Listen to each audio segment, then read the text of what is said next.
All right, what are we? Episode 6, 7. Episode 7. 6. 7. Episode 6, 7.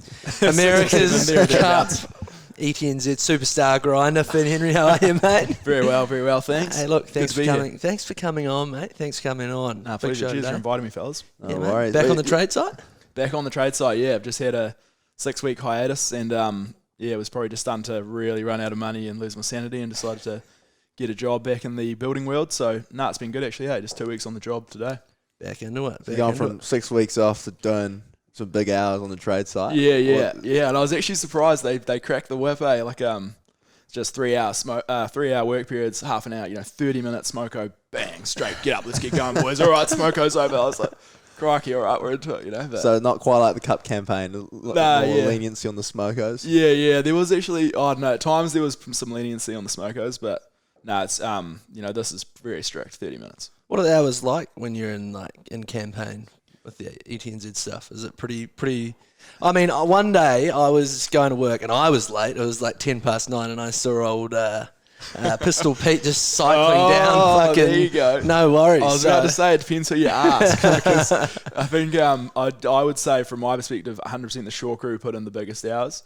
Like the likes of Jack Taylor would literally spend, he'd go home for 6 hours and sleep and then every other hour he's in there. And if he gets told to have a day off, he still generally won't have the day off because he knows there's something which we can't have a muck up with and he's got to be in there to oversee it. But yeah, there's a lot of Shaw crew guys, across the board who all put in big shifts like that. And then I'd say there will be other departments. I think the designers did some, especially, when they've got a deadline coming up. But for me, it was, I think it ends up being like a 10 or 11 hour day every day, which is fine. But I think when you're doing it that much, you're already well past the point of return. You've already given up all your other, all your other agendas. So it's almost easier, once you're in that frame of mind. Probably takes 6 months to get into it. And then you just go, sweet, we're here now. Let's just front up. Was it like a full 7 days a week job, or did you guys get much rest? No, it was generally 6 days a week, especially in sailing periods, and that would just depend on the weather and stuff. But you quite often go like 13 days without sort of thinking about it or having a break, and then you might get a day off. But we definitely stopped having 2 days off. Seems like a very, very long time ago. And pretty late starts, right? Obviously because of the starting quite late. Yeah, with the actual with the races, we'd come in at it was actually real cruisy. Like all the work was done prior to the actual races, and by the time the races were on, we were like, oh, this is now they're looking after us. Like, it's actually a bit better. Crazy. Have like a couple of breakfasts at a couple of locations, and then roll in at like 11:30 or something, and do like 20 minutes work, and then have lunch. So you're just super well fed and rested, and then your day would sort of ramp up from there. Before we get into the nitty-gritty of the ETNZ stuff, which we will get into. Yeah. How about you? I mean, I'd love to know a bit about kind of yourself growing up, sports-wise and just general community-wise. Whereabouts did you grow up? I'm from Kaikoura, down on the South Island on the east coast there. It's just 2.5 hours north of Christchurch. Copy. So how'd you get into sailing? Well, it's a bit of an odd one, eh? I was always very much in the rugby side of things. Right. Just that's the only sport. Like at Kaikoura High School, for example, there was literally no cricket team. It was just rugby. Like you play rugby, and then in the summer there's just a break kind of thing. Like they don't have any other sports there, to my knowledge. Maybe horse riding. Anyway, so sort of did that through school, and then ended up at Mount Aspiring in Wanaka for my last year of school, which that was a cool little escapade of a year. Really well run program, and you just do heaps of outdoor stuff, and that was an awesome year. And kind of because of that, I ended up studying in Dunedin, and then spent 3 years down there. A lot more rugby, a lot of the classic things you do when you're in university in Dunedin. Yeah. So I was actually stoked to have those 3 years because I feel like I got a lot of stuff out of my system, which if I was trying to do all that stuff now, it wouldn't work. So anyway, wrapped that up, and then ended up getting a job completely by chance on Leopard 3, working for Chris Sherlock, which is a 100-foot maxi with a canting keel. It was an awesome gig, but it was completely out of the blue, and I just got it through a couple of personal connections, really. But they take you on. It's a bit of a classic thing where the captain says, I don't mind if you've got no experience, as long as you work hard.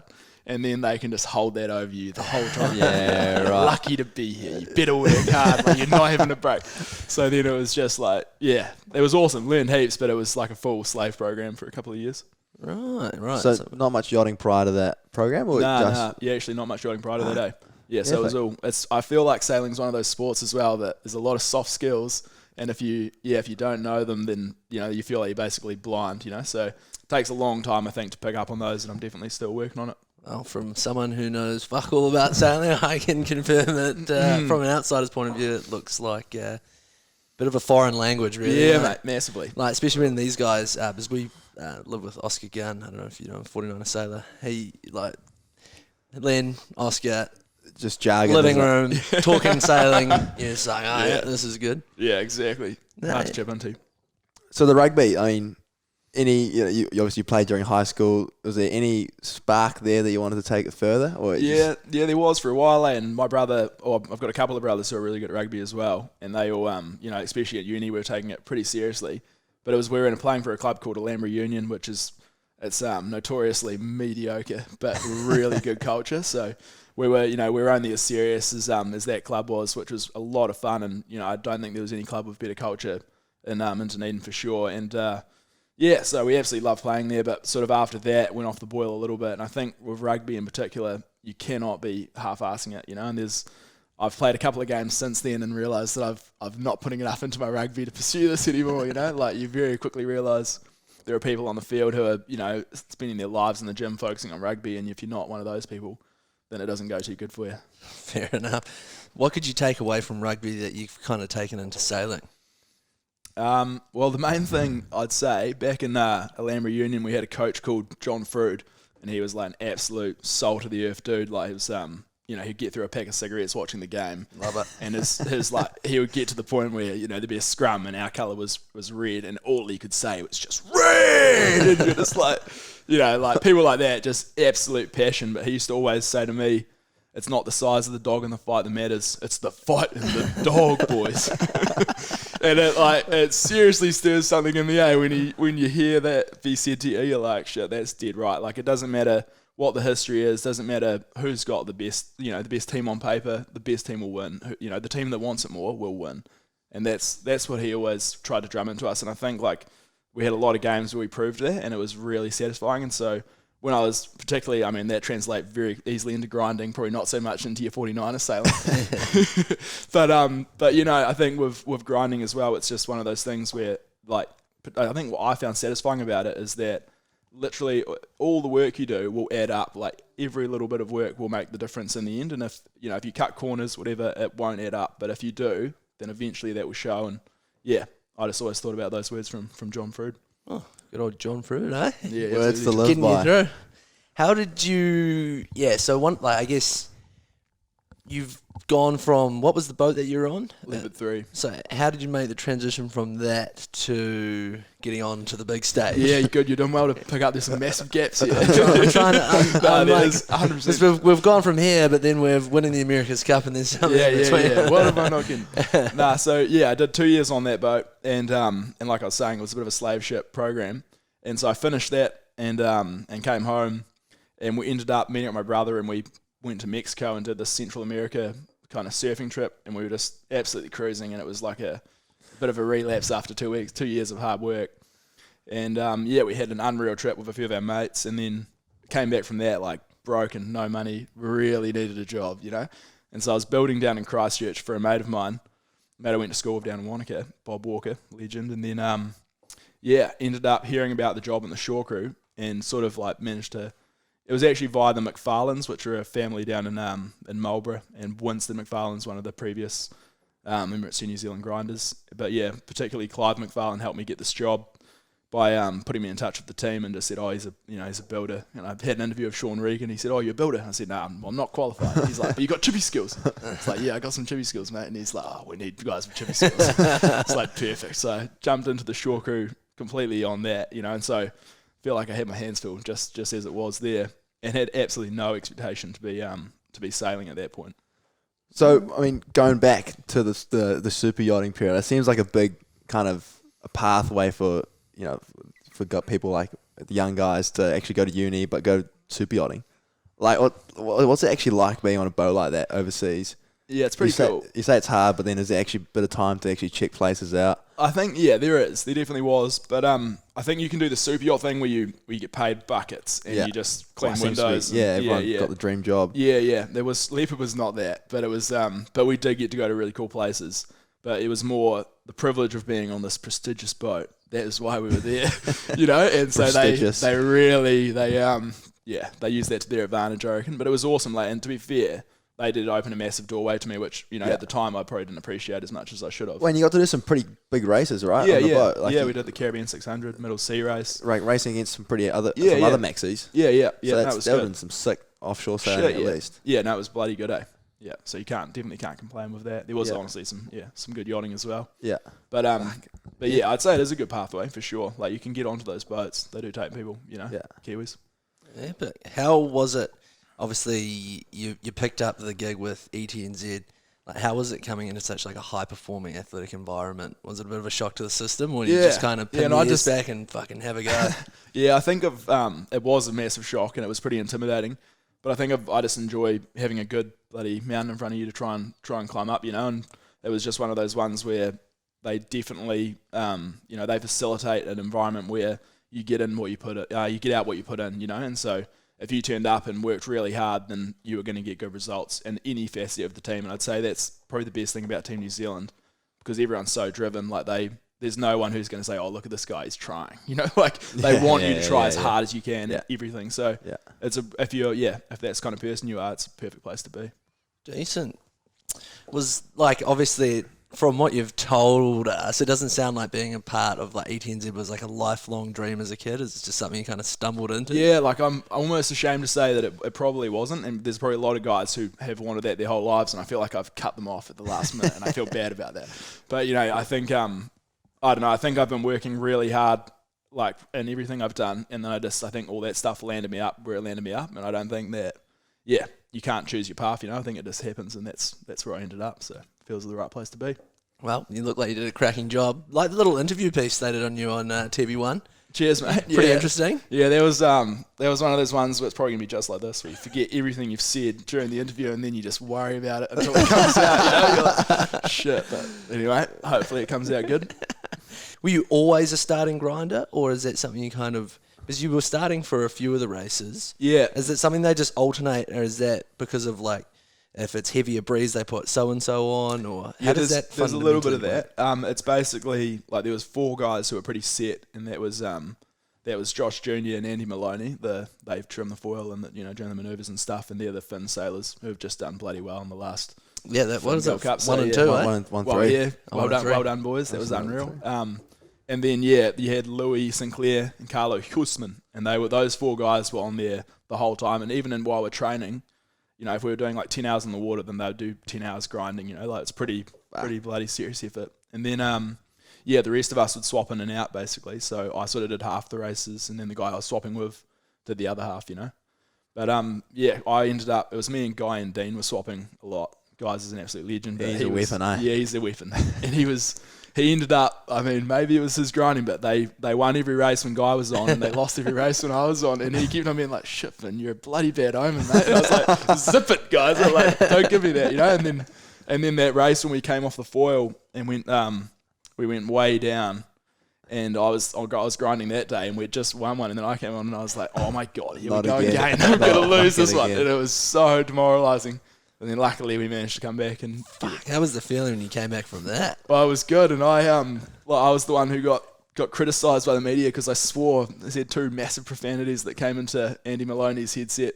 So I was just over the moon, ecstatic at the time. I probably shouldn't say them now, but I just said F, and then I said F again, like screaming this right into his mouthpiece, and they were all like, Dolts was like, "Yeah, way to keep it humble, Finn," like, you know, give him a grief. So. But no, I was genuinely ecstatic. It was nuts. Bit of emotion never goes, you know, bad. Yeah, I was genuine. That's good. Who chooses who goes on the boat?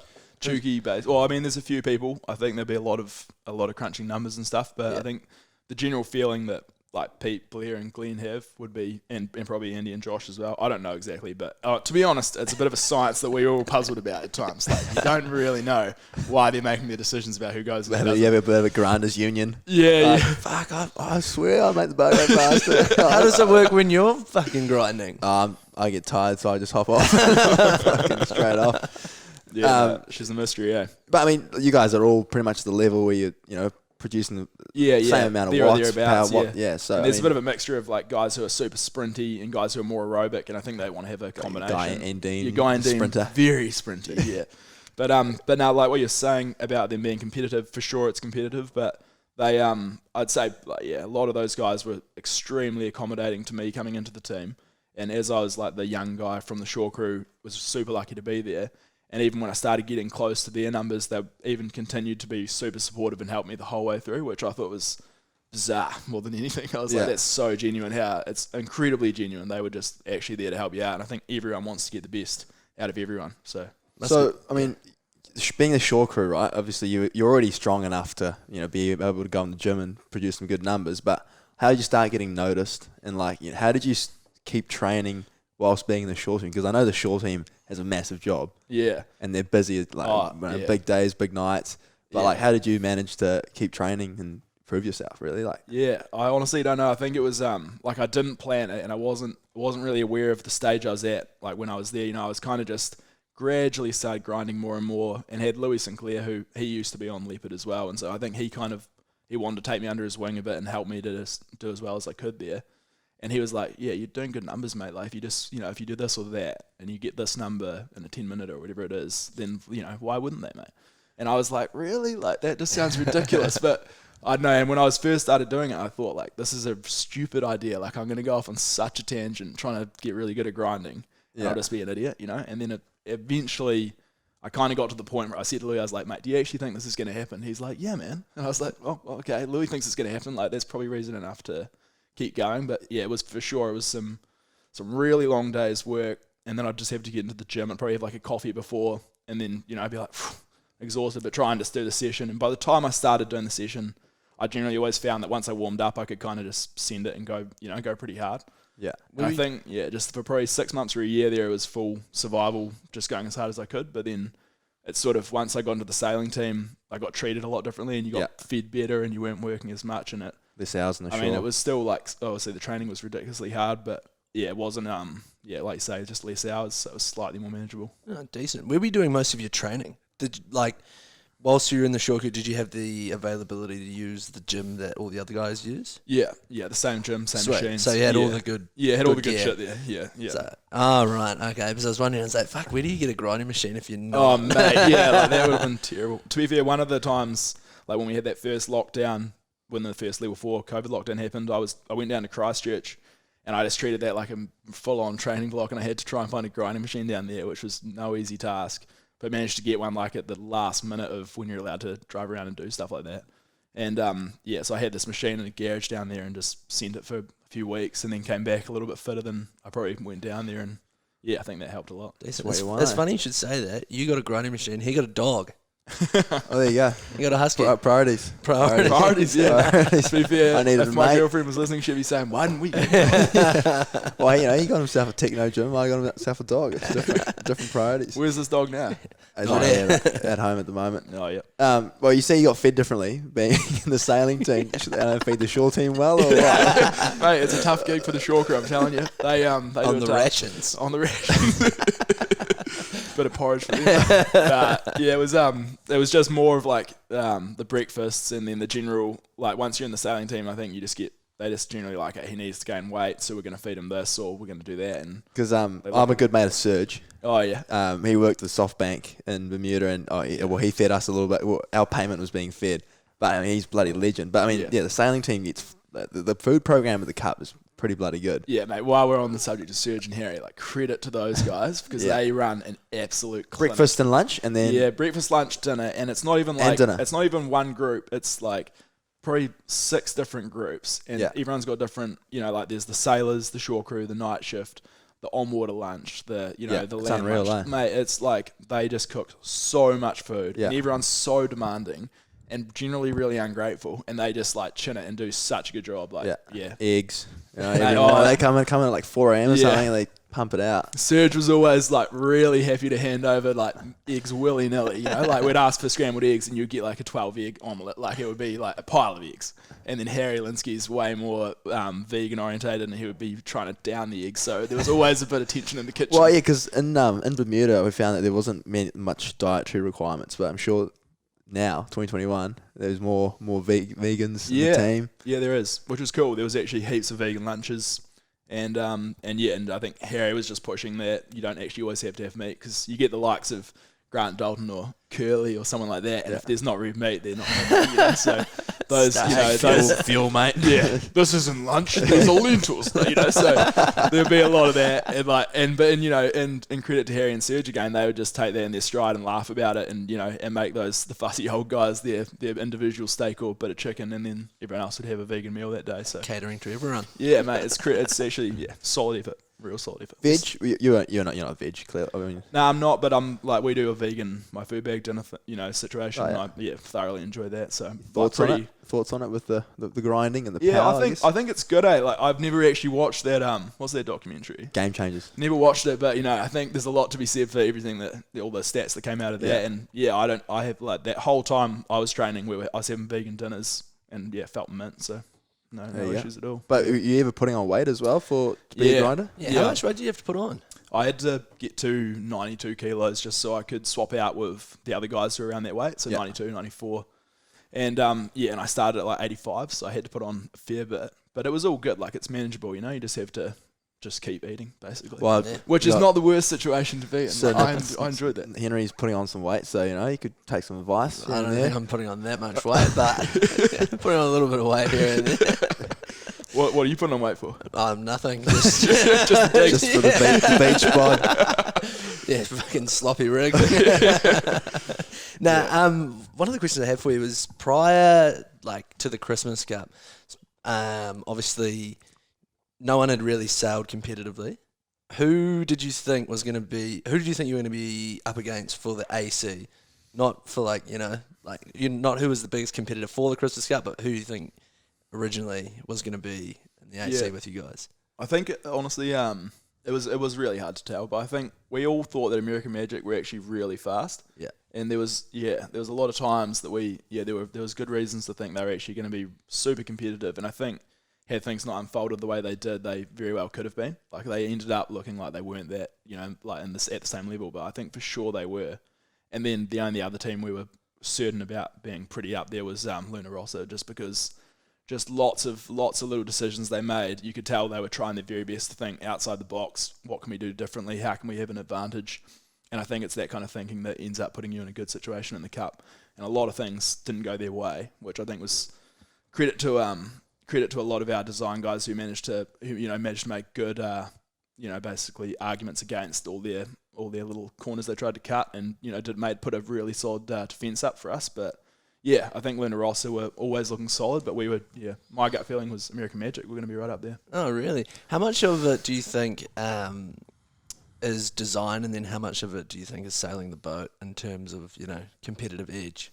Yeah, it's a very loaded question, which I must answer. I would 100% say it's very, very design orientated. Like I think the fastest boat will win the America's Cup. I think there was a few times when our boat, I think we had the faster boat, and I think credit to at least someone answers the question for once. I mean, you asked Pete the same question. Full credit to the shore team for getting us out there. To be fair, I'm probably saying far too much. There's not as experienced in these situations. I'm an idiot from Kaikoura, mate. Give me a break. I think it's very much design, and obviously you have to have a good department across the board, sailing, design, shore crew, everything has to be on. But you have to have the fastest boat. Well, you can't have monkeys sailing a real good boat, so and you need good sailors as well. Well, to be fair, the guys who were sailing the boat did a bloody good job. Let's just say it's 50-50. Give yourself some credit. I mean, it's the grinding team that, if there's no grinders, that boat wouldn't be able to get the boards down or anything. No power, mate. No power. 100%. So the journey from, there's a big build-up period for the America's Cup boats from, what does it start out with? The design? Design. And the rules and then the design. Design. At what part of the process did you kind of come on board? How far into it were they? I think they were about halfway through building boat one. Right. And so that was in the shed up on the North Shore. And I came in and joined into the shore crew, and my job was setting up the shore crew workshop. So putting in a drop saw and a bench and just kind of having a good layout so that all the guys could use the tools really efficiently. And so obviously those guys are all at the build site, weren't they? They were building lots of the boat builders were up there. There was the core shore crew was forming when I was there. And there was everyone was setting up their containers. Because the little boat was still sailing, right?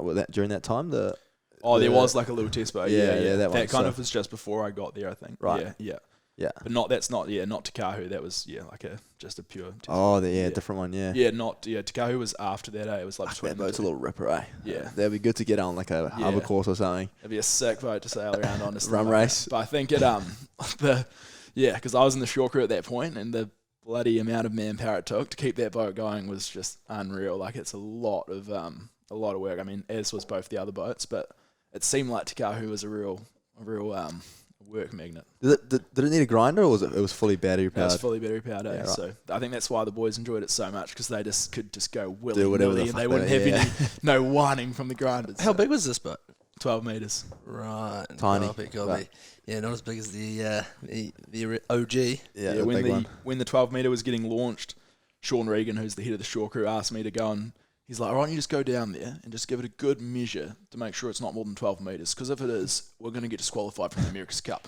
And I was like, "Well, that's just ridiculous." But I'll go and measure the boat. And so I was like mucking around with lasers and plumb bobs, and I kept on measuring it and getting it to be like 12 meters and 2 millimeters. And I was like, gradually panic was being like, "Am I going to actually tell Sean the boat's too big, or what am I going to do?" And eventually I was like, "Nah, I'm 100% sure it's 2 mils too big." So I went and told Sean.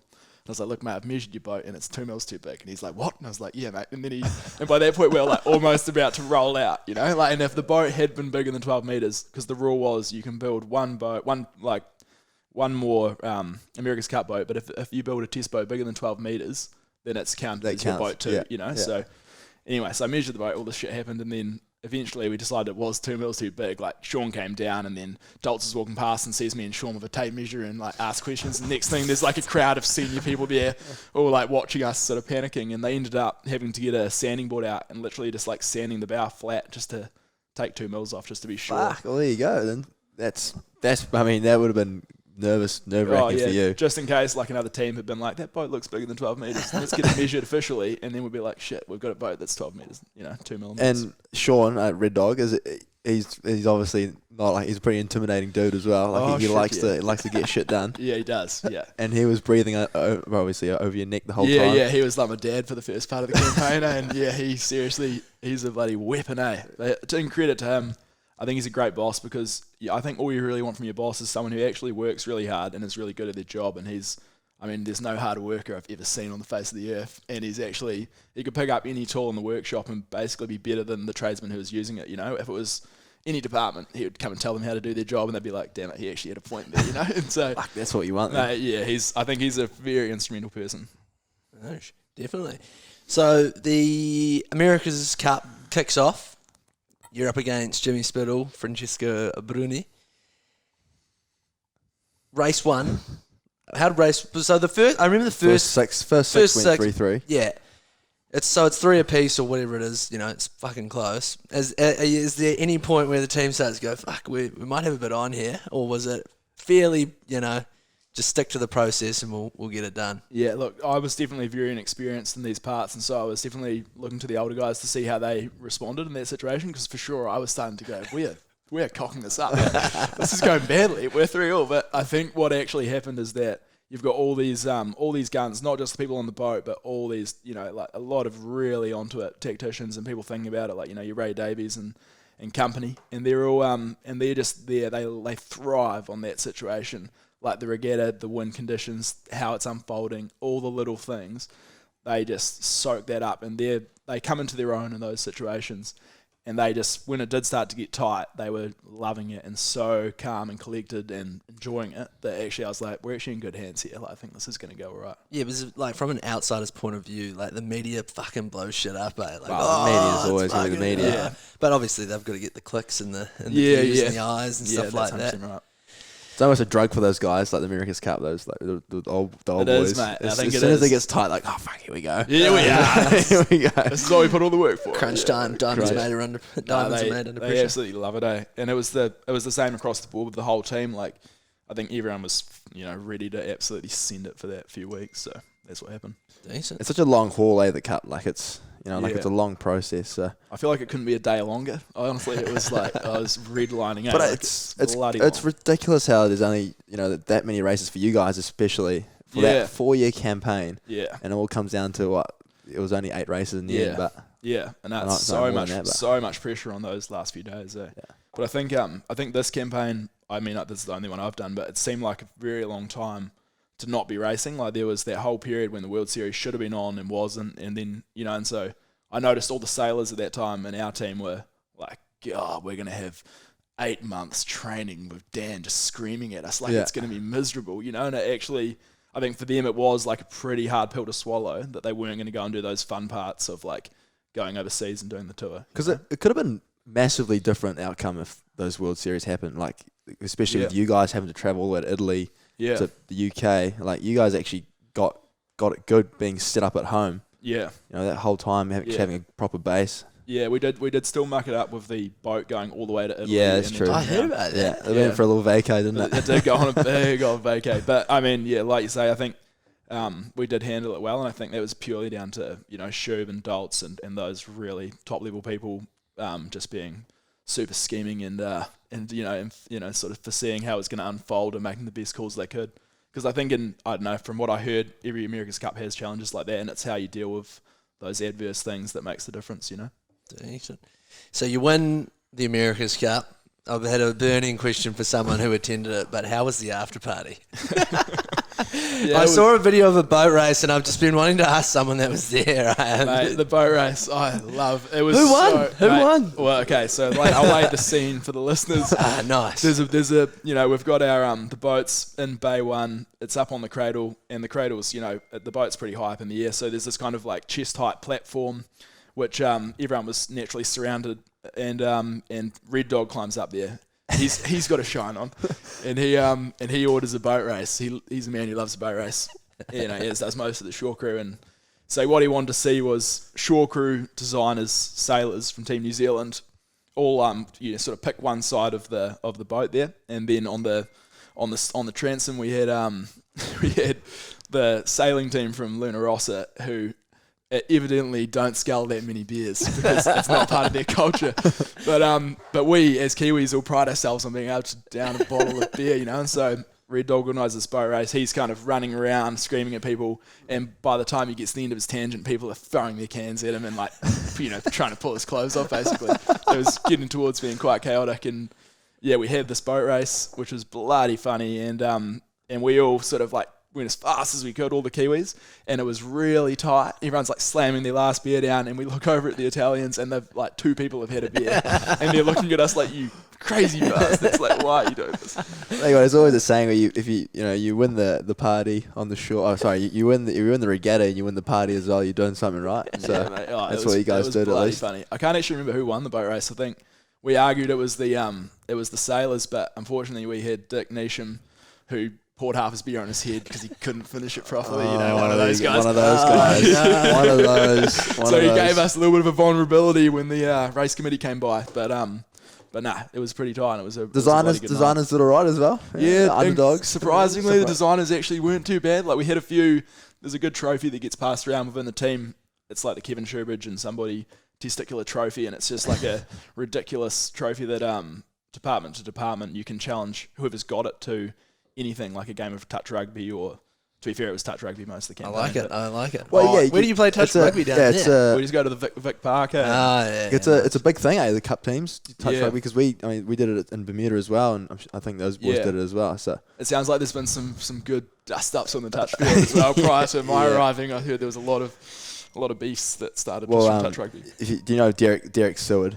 Yeah, big guy. He was in the soft bank, and by those guys they start roughing you up a little bit. Yeah, you don't want him running towards you. Yeah. And I think there's a lot of really competitive people in the cup teams, and you put them on a touch field, and it's a really level playing field, and they end up getting pretty barred up. So we had some really good ones with shore crew versus design team. And the shore crew, which, we're meant to be like the blue collar, fit, hard-working people, and then these design sloppy units come down, and they actually beat us in one of the crucial games during the year. So, credit to the design team, they can actually chuck a pill around. Fucking you beauty. Now, we'll wrap it up, but last question, basically. What's next for you in your kind of yachting journey? Are you Are you signed to Team New Zealand? Like, how does that all work? Do you sign a contract and you're with them? Nah, they told me when I joined that when the cup's over, you get kicked out the door, mate, and that's your last paycheck. Goodbye. So that was very much the case. I was surprised. I was expecting there would be it'd be a softer landing, but it was very much the case. I think that's the reality of it, is that it all costs a lot of money and they have to stem the flow as quick as they can, and that's in the interest of the team to keep us moving forward. And every time I've been back to the base, because I've been continuing my training just to keep fit, just to kind of have options. But yeah, I mean, I always see Shub and Daltz's car there Sunday morning, 7 o'clock. Like they are working seriously hard right now. I think trying to line up, what we have in the future. So hopefully, it's not too long before we are back into it with Emirates Team New Zealand. Yeah. But for the time being, I'm quite happy just to take it a bit easier. Slash away on the tools. Yeah, mate, slash around the tools. Would you ever look at anything like this guy, GP? Oh, for sure. Like that would be opportunity awesome. came up? Yeah. No, I would love to, 100%. And if Ben Ainsley's listening, I've got a British passport, so check on There you go. Fuck yeah, there you go. That's all right. Ripping, mate. Hey, look, thanks for taking the time to come on today. It's been fucking beauty. Nah, pleasure. How Thank you good. very much, mate. Thanks very much. Thanks, mate. Cheers. Cheers, boys. That's Epic. awesome.